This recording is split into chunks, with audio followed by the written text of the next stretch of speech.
नमस्कार दगड़ियों, आप सबका नमस्कार। मेरा पहाड़ों में जैरो महल में तुमको दिखूँ है मेरी यो मात बड़ी खूब मात जरूँ पैदल जरूँ मात अपन गाँव बड़ी खूब मात पैदल जरूँ वहाँ पर तुमको दिखूँ मुड़ी मुड़ी एरिया में कस तो मैं कोलबाग में दिखाऊँ ना तो तिराई तिराई कोलबाग दिखाऊँ ना तुमके और ऐड में आगे ना हूँ जान जरूँ और जाना खाली बढ़िया रहता हूँ मतलब तरह तरह हूँ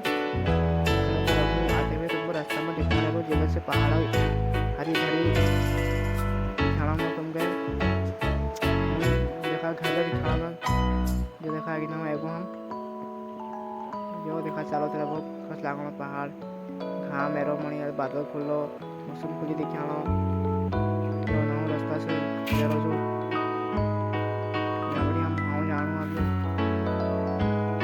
जो अपन हम मटन साग प्याज बना कुकर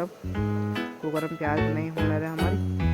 और अब हम बनूल ये प्याज टमाटर काट के रखो हरी मिर्च और टमाटर अब कुकर में चढ़ा है बनाना तैयारी से मसाला पकड़ी फूल लग रही बिहार में ये देखा दुकानदार की तरफ ये आएगा फैमिली